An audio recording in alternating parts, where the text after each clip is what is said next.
Welcome to Finding the Modern Man podcast. Join me, Peter Kiricosta, your health and performance expert and self-leadership coach, as myself and my guests discuss and uncover what it means to be a man in today's society, helping you optimize physical, mental, and emotional health in order to create a life with purpose and passion in the changing world that we live in.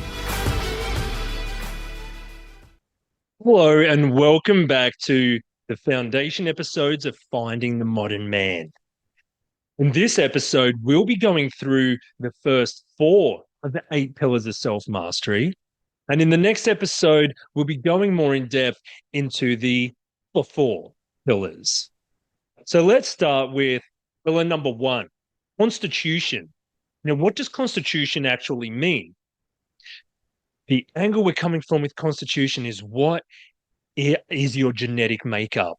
What deck of cards have you been dealt this life, and how can we make the best of that? And also acknowledging that every person is built differently. We see this. We can look around in the street and see people of different ethnicity. We can see people who are better at explosive sports or more endurance. We can see people who have various autoimmune issues, digestive dysfunctions, an array of other health factors that to them, and maybe not someone else. This is part of our genetic health potential, what we're made of. We also will be covering the epigenetic factors over time, which is our environment. So epigenetics being above genetics. So outside of that, what is affecting us in the house, work, what affected us as children when we were children, when we were in utero, what was our mother's experience like being pregnant with us? All these things are epigenetic factors that also impact our health potential now. So focusing on the fact that everyone is different, don't expect other people to be like you. They're not. We should embrace this and celebrate it, because we are now wanting to find what works for the individual, not just blindly follow little tidbits of information that are fed to us in a generic format. Also, one of the areas that I love when it comes to assessing someone's health potentials and constitution is iridology, which is the study of health through the iris and different markings and structures in the eyes. In future episodes, I will show you examples of just how different one person's iris can be from another and what that means health-wise, what we've accumulated genetically, and also what we've accumulated through our life, which will help put it into a greater perspective and a more tangible example. The second pillar is mindset. So this is not just about being positive and looking at, say, social media, where it's often about the dollar sign success, the Lamborghinis, the lions. No, I won't be looking into that. It's not just about the positive thoughts and trying to be positive and act alpha. Who even knows what a real alpha is or what the definition? Okay, so these are some of the things we want to break down over time and look at. But not everyone is the same. Not everyone has the same personality. So we can't be expected to act, think, and execute things in the same way in our life. One of the things that you'll find I'll be talking about over time is the parts of us. This comes from a number of different sources. Executive state identification is one, and also psychology models that work with parts. Some people call them archetypes, mind states, or just simply aspects of yourself. So getting into the mindset of not thinking of ourselves as just one whole, which can often bring confusion and confliction, but looking at the parts of us that have developed over our life at times when we needed that to support where we were at in a certain way, and whether that supports us now or inhibits us reaching our goals. Also, with mindset, one of the big things that we'll be covering is curiosity. Being curious, coming from a mindset of being open mentally and emotionally to the situation in front of us and the conversations that we have. One of the other things as well, that you need to be yourself. So let's find who that man is, because that's going to look very different from me to you to the next guy. We'll be working on rewiring the brain, looking at these different topics and concepts of how we can go about making new neural pathways, breaking down old ones, allowing new ones to form for a new way of thinking, feeling, and acting in our life.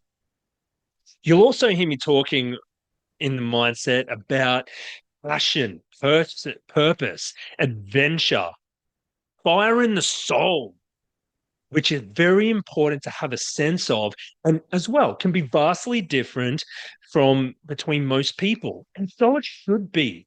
We need different types of personalities, different visions to make the world go round and to connect and inspire others in our own special way. One of the things as well that we'll cover in mindset is the meaning we put on suffering, where we are in our lives emotionally, how we're dealing with that, how that's impacting other areas of our life and the people around us.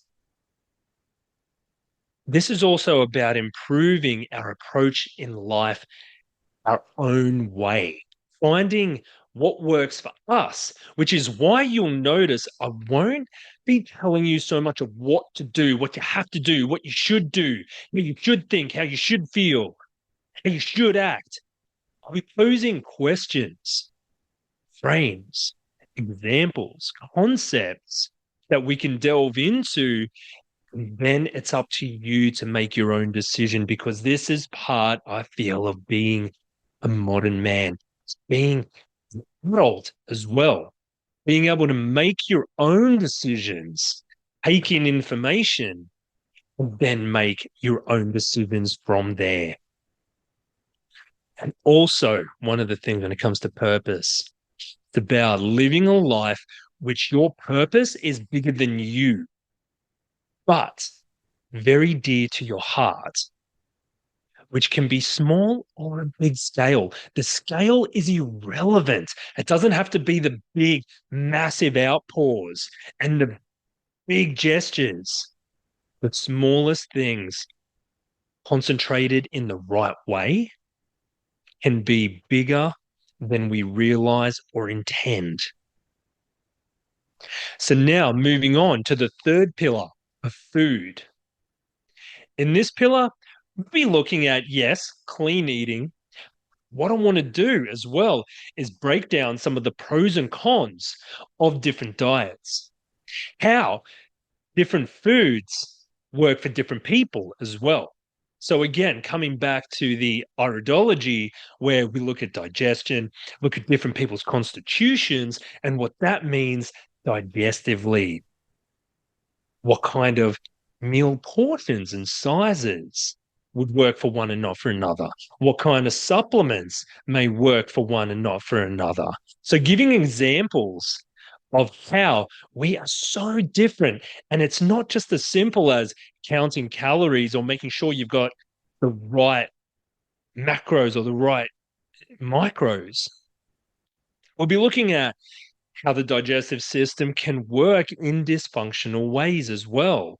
This is something that I've personally dealt with since birth. And so I've come through with a lot, I mean, a keen sense of learning and wanting to study how we can improve the body, not just live in dysfunctional state with it. This is part of my passion, part of my purpose behind this, because things can change, not always 100%. And some things unfortunately just stay. But what can we focus on? What can we improve with our food, our nutrition? The nutrition versus supplementation. This is an area of confusion as well. Going through some of the digestive and autoimmune problems and the effect on the nervous system as well, not just treating food as what we put in and the organs automatically do the right thing. We'll be looking at those relationship we have with food as well. This is very important because often when it comes to, say, if you're the type of person that wants to lose weight, you struggle with your weight, struggle with your food intake. What's the relationship with food? Even with diets, are they so restrictive? And I'm talking outside of medical reasons here.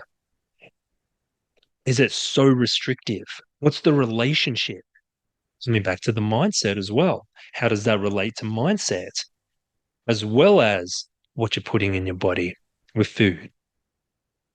We'll also be looking at some of the different pros and cons of detox protocols, some of the typical approaches. I'll be coming as well from the Chinese philosophy perspective on the nature of foods as well, which is a bit of a different aspect.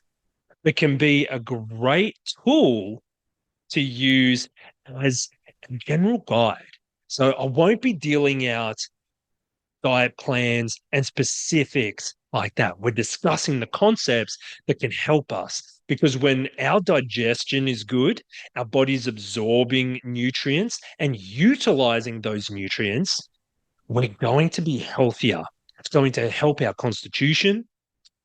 And there's a direct relationship between gut and brain health.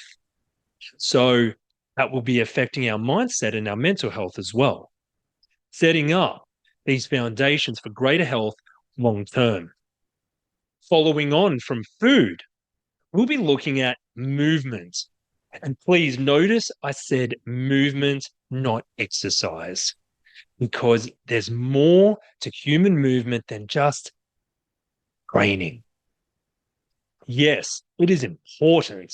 And we will be going through some of the important factors and reasons why we should be exercising and looking at the benefits of whether it's resistance or cardio, how they play together, what benefits they have, and the need for the human body to move. A lot of us live in a sedentary life. A lot of people are sitting down at work, go home, sit down again. There's a need for movement, also the need to move in nature. Get flowing, get the life force connection to the earth, which, going back to food, nourishes us. The earth nourishes us. Movement wise, it benefits the nervous system to get out into nature. So we'll be looking at some of these concepts and how to integrate them into our lives.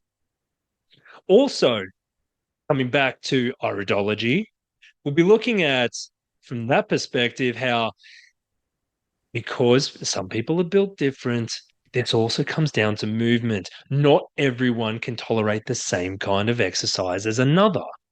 So we need to look at this in a more individual approach.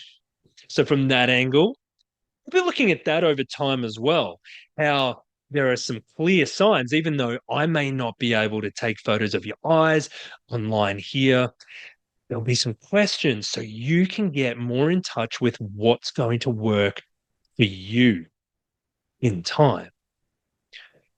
We'll also be looking at the importance of, unfortunately, as we start getting a bit older, keeping up those testosterone levels as well. Exercise and movement plays into this a lot, as well as the food and our constitution and our hormone function. So we'll be looking at that in conjunction with movements. What are ways that we can help maintain higher levels of testosterone as we start aging? Because let's face it, once you're past 35, we know it's scientifically proven that yes, testosterone and strength does start to drop off each year. So what can we do to maximize it and optimize it? This is the other thing. It's not just about training and following set prescriptions that someone's given us. It's about what's optimal. What kind of movement gives you optimal function? And then beyond that, what leads to overtraining or overstimulation of the body? What is underdoing it? It can vary because not everyone's built the same. Some people are built more athletically and can tolerate more. Some bodies need more movement to function better and to also just function mentally clearer, to have a clearer mindset. This changes from person to person. So we'll be looking into those aspects as well as what's optimal for you. And that depends on your needs, including things like the industry you work in. What's your work environment like? What are the movement patterns of that work? What would support or inhibit that? What your relationship with exercise is? The different hormone and enzyme responses with exercise. The importance of balance as well, both structurally, looking at upper, lower, front, back of the body, and how that plays into our musculoskeletal health, our structure, our physical structure, how that's affected, and learning to accept our natural strengths and weaknesses and work the best with the deck of cards we've got. So there are the first 4 pillars. Again, looking at constitution, genetic and epigenetic factors that affect our health and our health potentials. Mindset, going beyond thinking positive and ways that we need to change or could make changes for a better future for us and the people around us and future generations. What's going to be more optimal mindset-wise? Food, looking at what we put in our bodies and why, and how that varies for the individual. Movement, again, not just exercise, but looking at how we move and why, and what, again, is optimal for you and your life and the life you want to create. So thank you for joining me on this episode of the Foundations of Finding the Modern Man. In the next episode, we'll be finishing off with the second set of 4, and then following on to further episodes, breaking down different things along the way. And also over time, I will be getting guests in. So you'll find I will have some episodes of just myself talking like this, or others where I'll be interviewing other men who will be sharing their stories and their perception. Just guys like me that agree with me. We'll be getting people in with different perspectives on life, because that's what we need. Different personalities, different visions to then inspire and create change in the macro, in the big picture. So thank you again for joining me. See you next episode. Just a friendly reminder that what we discussed today does not constitute personalized advice. If you're planning on making significant changes to your life, creating a pathway suited to your specific needs and goals is recommended. Also, if you have any questions or topics you would like me to cover on future episodes, please get in touch via social media or through the website. And thank you again, and I look forward to seeing you in the next episode.